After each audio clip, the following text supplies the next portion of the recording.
Hey boys and girls, good morning. और आप सभी लोगों का स्वागत है मेरे यूट्यूब चैनल पे। आज का जो टॉपिक है वो बहुत ही इंपॉर्टेंट होने वाला है and this is from the third chapter national income and related aggregates, जहाँ पे हम लोग रियल जीडीपी और नॉमिनल जीडीपी के बारे में अपने लास्ट वीडियो में पढ़ाई था। इस वीडियो में उसी टॉपिक से जुड़े हुए कुछ न्यूमेरिकल क्वेश्चंस को देखेंगे, ठीक है। तो starting with the talks of point, GDP deflator. पहला हमारा आज का जो टॉपिक होगा वो जीडीपी डिफ्लेटर होगा, जिसको हम बोल सकते हैं प्राइस इंडेक्स भी इनको बोला जाता है। डिटेल में स्टडी करेंगे।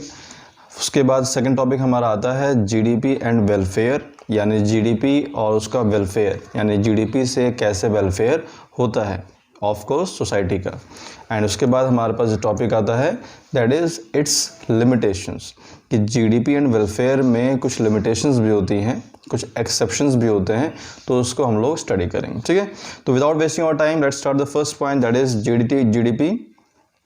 GDP deflator. तो जीडीपी डिफ्लेटर जो है ये आपको प्राइस इंडेक्स के बारे में बताता है। तो इसका मतलब होता क्या है? तो अगर हम इसको नॉर्मल सेंस में देखें तो आपने पिछली बार जो आपने टॉपिक पढ़े थे nominal GDP and real GDP कैसे निकलता है, उसका फॉर्मूला भी देखा हमने, where the real GDP depends upon the output of the goods and services, और जो नॉमिनल जीडीपी होता है depends upon the price of the product and goods and services, है ना। तो हम यहाँ पे देखने वाले हैं कि जीडीपी डिफ्लेटर क्या होता है। इन जनरल मीनिंग अगर देखा जाए तो उन दोनों का जो रेशियो है, किसका ratio? Nominal GDP and real GDP का जो रेशियो होता है उसी को हम कह सकते हैं कि इट इज़ जीडीपी डिफ्लेटर। तो it is refers to the ratio between GDP at current price. Current price का मतलब जो आज की प्राइस होगी, तो ये आपका आता है नॉमिनल जीडीपी में, and GDP at constant price, जहां प्राइस चेंज नहीं होगा, तो ये हो जाता है आपका real GDP. Let us study with the numerical formation. तो जीडीपी एट करंट प्राइस कैसे निकलता है? आपके इकोनॉमी में total quantity of goods produced Q into में the current price prevailing for that product और सर्विसेज। तो जो आपका क्वांटिटी, यानी मान लीजिए 10 यूनिट प्रोड्यूस हो रहा है, और प्राइस, हर एक यूनिट की प्राइस कितनी है, इन दोनों का मल्टीप्लाई कर देंगे तो आपके उस इकोनॉमी की जीडीपी निकल जाएगी एट करंट प्राइस, क्योंकि वो आज की प्राइस है ना। तो P stands for current price. और वैसे जीडीपी एट कांस्टेंट प्राइस या रियल जीडीपी इसको बोलते हैं। तो इसमें आपके करंट प्राइस को नहीं देखा जाता है, एक आइडल प्राइस रहेगा जिसको हम लोगों ने एक आइडल माना होगा। तो ये कैसे निकलेगा? क्वांटिटी प्रोड्यूस्ड इनटू में द प्राइस। तो ये प्राइस स्टार लगा हुआ है, इसका मतलब क्या होता है?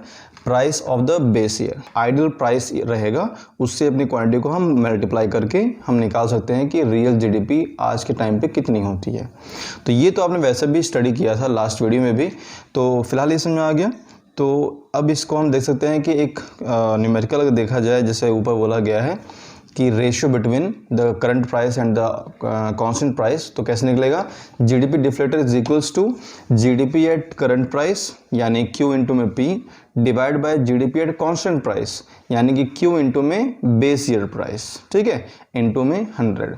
तो इस इक्वेशन से आप अपनी इकोनॉमी का जीडीपी डिफ्लेटर निकाल सकते हैं, ठीक है। पहले भी इससे आगे कुछ न्यूमेरिकल क्वेश्चंस जो है बोर्ड में आए हैं। So we will try to understand the equation with the help of a question, right. तो क्वेश्चन है, if the real GDP which means the GDP at constant price is 600 किसी economy का, and the nominal GDP means GDP at the current price is 660, तो find out the GDP deflator या price index. तो हमें इसको निकालने के लिए हमारे पास जो फॉर्मूला है वो क्या है? That is GDP at current price ऊपर रहेगा टॉप पे, divided by GDP eight base price यानी कांस्टेंट प्राइस इनटू में 100। तो इसके अकॉर्डिंग देखें तो GDP at current price question के अकॉर्डिंग आपका है 660, ठीक है, और जीडीपी एट आपका कांस्टेंट प्राइस जो है वो आपका है 600, इनटू में आपका 100 लग जाएगा। तो ये आपको सॉल्व करने पे देगा वैल्यू 110, यानी आपका जो प्राइस इंडेक्स है वो 110 हो गया, यानी जो चीज़ पहले 100 रुपये की थी now it is of 110 rupees. तो कितना परसेंट बढ़ जाता है? 10%। तो एक्चुअली में there is a rise in the general price level that is 10%। तो ये आपका क्वेश्चन दिखाता है कि पर्टिकुलर इकॉनमी में जहाँ पे रियल जीडीपी 600 था और नॉमिनल जीडीपी 660 है, तो अगर इसका हम इंक्रीज इन द प्राइस देखें यानी जीडीपी डिफ्लेटर देखेंगे तो ये आपको दे देगा 110 यानी कि 10% का जनरल प्राइस लेवल बढ़ा है, which states that in the economy normally there is a increase in the price of the goods and services by 10%। 10% से आपकी इकोनॉमी में प्राइस लेवल बढ़ा है, चाहे वो किसी भी चीज़ का। It is an average basis, non नहीं कि ऐसा नहीं है कि हर एक सामान का 10% ही बढ़ा होगा, एवरेज बेसिस पे कुछ 12% भी गया होगा तो कुछ 8% भी रहेगा। इस तरह से एवरेज लेने पे इकोनॉमी का 10% आता है। क्लियर है? होपफुली आपको जीडीपी डिफ्लेटर क्लियर हो गया होगा। अच्छा टॉपिक है ये, मेगा क्वेश्चन से आ सकते हैं, अपने बुक्स में से आप देख करके यू सॉल्व इट। ठीक है, so moving to the next topic that is GDP and welfare. तो जीडीपी वेलफेयर कैसे है? तो जीडीपी मतलब क्या है? जीडीपी यहाँ पे हम बात करेंगे तो जीडीपी और वेलफेयर का रिलेशन किस चीज़ से है? एक तो नॉमिनल जीडीपी होता है जहाँ पे हम करंट प्राइस देखते हैं और करंट प्राइस हमेशा बढ़ता है। तो आप ही बताओ कि नॉमिनल जीडीपी में जहाँ प्राइस इंक्रीज हो रहा है तो क्या वो इकोनॉमी के लिए एक वेलफेयर कंडीशन है, यानी समाज का भला हो रहा है, सोसाइटी का भला हो रहा है कि गुड्स एंड सर्विसेज बढ़ रहे हैं। ओ यस, अब तुमको महंगा खरीदना पड़ेगा, सामान 8 के बजाय 10 रुपये का हो गया है, जीडीपी बढ़ गई, तो क्या इकोनॉमी के लिए फ़ायदेमंद है? जहाँ पे हम कह रहे हैं कि जीडीपी इंक्रीज़ हो रही है और प्राइस बढ़ने की वजह से इंक्रीज़ हो रही है। No, it is not a welfare. तो बात कहाँ आती है? रियल जीडीपी पे, जहाँ प्राइस तो पहले का ही वही रहेगा जो 10 साल का 15 साल पुराने का हम रखते हैं, उसके अकॉर्डिंग अगर जीडीपी बढ़ती है that is because of quantity. तो आपका वेलफेयर कब होगा इकोनॉमी में? जब रियल जीडीपी बढ़ेगा, यानी कि जब क्वांटिटी बढ़ेगी विदाउट इंक्रीजिंग द प्राइस। तो जब प्राइस आपका कांस्टेंट रहेगा और क्वांटिटी बढ़ेगी तब जाके रियल जीडीपी इंक्रीज होगा। This is the state of welfare for the society. ये हमारे लिए एक अच्छी बात है हमारे समाज के लिए। ठीक है, तो चलते हैं इसके मीनिंग पे। That is real GDP is considered as the index of social welfare, यानी रियल जीडीपी ही आपके सोसाइटी का एक आईना है वेलफेयर के नाम पे। यानी कि रियल जीडीपी अगर बढ़ेगा तो सोसाइटी का वेलफेयर बढ़ेगा, अगर रियल जीडीपी डिक्रीज हो रहा है तो सोसाइटी का वेलफेयर भी कम हो रहा है। राइट, तो increase in real GDP implies increase in the quantity यानी आउटपुट इन द इकोनॉमी, यानी प्रोड्यूसर्स जितना ज़्यादा प्रोड्यूस करेंगे उतना ज़्यादा रियल जीडीपी इंक्रीज करेगा, तो उतना ही ज़्यादा आपकी इकोनॉमी के लिए फ़ायदा है। फ़ायदा क्यों है? क्योंकि increase in output increases the availability of the product in the market, यानी कोई सामान जितना ज़्यादा बनेगा 10, 20, 50 तो मार्केट में उतना ज़्यादा अवेलेबल रहेगा, लोगों के बीच में क्राइसिस कम रहेंगे, लोगों को आसानी से मिल जाएगा। तो increase in output leads to the availability of goods and services. तो आपके गुड्स एंड सर्विसेज के मार्केट में अवेलेबिलिटी बढ़ जाती है जब आउटपुट बढ़ता है, और जब अवेलेबिलिटी बढ़ जाएगी तो हमारा ये क्या देगा? This will increase the level of social welfare, क्योंकि सामान ज़्यादा से ज़्यादा इकोनॉमी में है, आपके लोगों तक पहुंचाया जा सकता है। Everybody will be in the situation to avail the goods and services, यानी किसी भी झंझट के बगैर सामान आसानी से आप तक पहुंच पाया। तो ये क्या दिखा रहा है आपको? This provides the welfare. तो have you understood कि how increase in real GDP leads to increase in the output of economy, and output of economy increases, which means there is greater availability of goods and services, and if there is a greater availability of goods and services, which means people can avail the product easily। मारा मारी नहीं रहेगा कि कम है market में, जितना आप demand करते हो उतना आपको इजीली मिल जाती है। तो this will lead to welfare of the society. Have you understood how GDP can turn into welfare of society?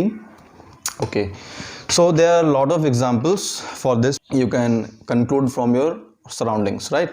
So moving to the next topic, that is the limitations.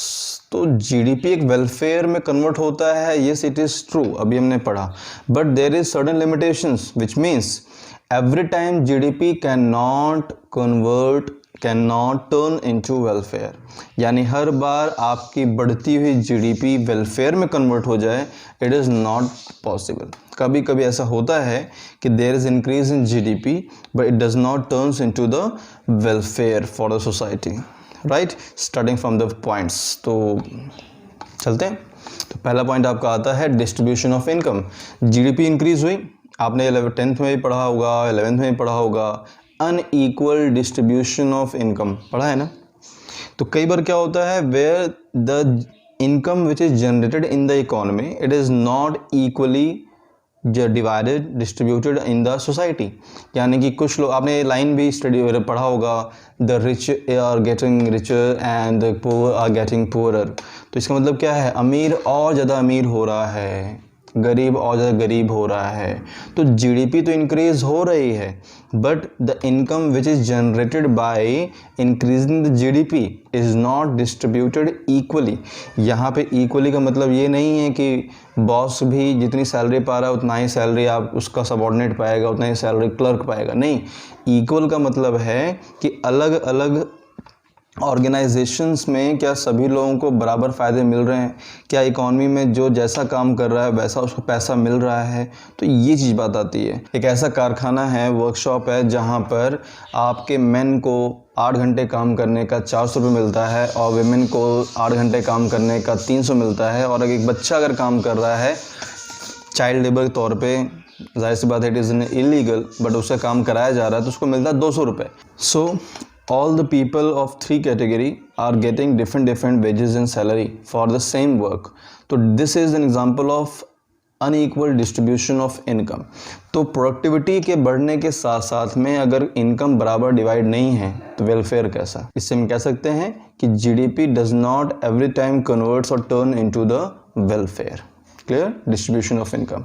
Next to the second point, composition of GDP. The GDP includes the productivity of goods and services. अब goods किस तरीके की बन रही हैं, तो goods आपके अगर ऐसे बन रहे हैं which are luxurious, तो एक्चुअली में लग्जरियस सामान जो है वो आपके रिचर सेक्शन परचेज़ करेगा, मिडिल क्लास के लिए नहीं बन पा रहा है, पुअर सेक्शन के लिए नहीं बन पा रहा है। तो एक्चुअली में जो उस कंट्री की जीडीपी अगर बढ़ रही है, मींस अगर वो इंक्रीज़ हो रही है, तो उसमें जो कंट्रीब्यूशन है वो ज़्यादातर आपके ऐसे सामान का है जिसे परचेजिंग कौन कर रहा है, रिचर सेक्शन कर रहा है, मिडिल पीपल कर रहे होंगे। लेकिन अगर पुअर सेक्शन के लिए सामान नहीं प्रोड्यूस हो रहा है तो उस कंडीशन में कह सकते हैं कि जब आपका सामान सिर्फ एक ग्रुप के लिए है, दो ग्रुप के लिए है, तो क्या वो इकॉनमी में वेलफेयर फैला रहा है? Is it spreading welfare in the society if your product is just for the 1 or 2 categories, poor section के लिए नहीं मिल पा रहा है। तो इस तरह से हम कह सकते हैं composition of GDP, which means what contributes to GDP. If goods which are produced in the economy, the producers are focusing only for the richer section, तो GDP सिर्फ उसी सामान से बढ़ रही है जो अमीरों के लिए। तो GDP बढ़ी लेकिन वेलफेयर नहीं हुआ क्योंकि सभी सेक्शंस के लिए प्रोड्यूस नहीं कर पाए। क्लियर है? ओके, तो चलते हैं फिर third point, that is non monetary exchange. कई बार ऐसा होता है कि प्रोडक्टिविटी तो बढ़ती है बट उसके बदले में पैसा जनरेट नहीं हो पाता या पैसा उनको नहीं प्रोवाइड किया जाता। तो जस्ट एग्जांपल फॉर कि आप समझ सकते हैं कि अगर हम बार्टर सिस्टम की बात करें, where the goods were exchange for the goods, तो अगर आपने एक लेबर से काम करवाया and you are providing, like अगर आपने खेतों में आज भी चलता है कि अपने खेतों में हम गेहूं का उत्पादन करवा रहे हैं, तो जो लेबर से जिससे हम काम करवा रहे हैं खेतों में, तो उसको हम वही अनाज प्रोवाइड करा देते हैं। तो एक्चुअली में अगर उसको पैसा नहीं दे रहे हैं, if you are not providing money to him, so इस कंडीशन में हम वेलफेयर नहीं कर रहे उसके साथ में, क्योंकि प्रोडक्टिविटी बढ़ी लेकिन हमारा काम हुआ, गुड्स प्रोड्यूस हुआ, बट हम उनको सैलरी के नाम पे हम सामान ही प्रोवाइड कर रहे हैं, यानी नॉन मॉनेटरी, वहाँ पे पैसा नहीं दिया गया उसको, तो उसका वेलफेयर नहीं हो पाएगा। क्योंकि आप जो उसको दे रहे हो क्या पता उसके पास ऑलरेडी हो, तो उसका वेलफेयर हो पाएगा नहीं। But if you would have got the money, तो उस कंडीशन में उस मनी से वो जो भी चाहता वो खरीद पाता, राइट। तो नॉन मॉनेटरी एक्सचेंज यहाँ पे आ सकता है, तो इस कंडीशन वेलफेयर नहीं होगा। The last is the externalities, बहुत ही इंपॉर्टेंट पॉइंट है, इसको हम लोग अलग से भी स्टडी करेंगे अभी।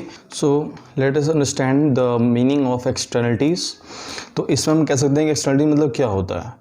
तो एक्सटर्नलिटी में इम्पैक्ट ऑफ इकोनॉमिक एक्टिविटी, इसका मतलब क्या है, एक्सटर्नलिटीज़ का मतलब है इम्पैक्ट, यानी असर आपका जो है, impact of economic activity without paying price और पेनल्टी फॉर दैट, यानी आपको उसके बदले में कोई पेमेंट नहीं करना पड़ता है, तो वो आपको कह सकते हैं दैट इज़ एक्सटर्निटी। तो it is of two type, that is good externalities and bad externalities, यानी गुड इम्पैक्ट, बैड इम्पैक्ट। तो गुड इम्पैक्ट के नाम पे हम बात करते हैं कि कैसे एक एक्सटर्निटी गुड हो सकती है। आपने एक बाइक परचेज़ किया, तो बाइक परचेज़ करने पे आपने पैसा खर्च किया, दैट वाज इकोनॉमिक एक्टिविटी, पैसा खर्च किया आपने, लेकिन उसका यूज़ जो है आपके फ्रेंड भी कर रहे हैं, तो जाहिर सी बात है आपके फ्रेंड करेंगे तो आपको पैसा देंगे नहीं उसके बदले में। तो हो क्या रहा है कि you spend your amount for purchasing a bike that was an economic activity which increase the GDP of the economy, but आपके बाइक को आपका दोस्त यूज़ कर रहा है, तो वो उसके बदले में पेमेंट नहीं करने वाला, तो you won't be get the price for that. तो ये गुड एक्सटर्निटीज़ है, यानी उसका इम्पैक्ट खरीदने का अच्छा पड़ा, बट पैसा आपको नहीं मिल पाएगा। Is it clear?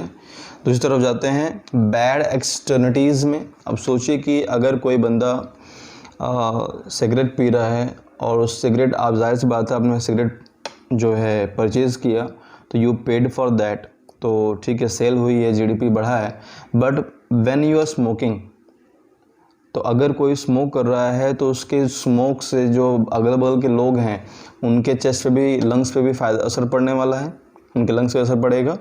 तो क्या ये जीडीपी जो इंक्रीज़ हुई है ये अच्छा असर डाल रही है हमारी सोसाइटी पे कि स्मोक से दूसरे लोग भी परेशान हो रहे हैं, बीमार पड़ रहे हैं? नो। तो this is an example of bad externalities, जहाँ पे उसका असर जो है वो ख़राब हो रहा है, बेकार हो रहा है। तो every time GDP does not provides the social welfare. Is it clear?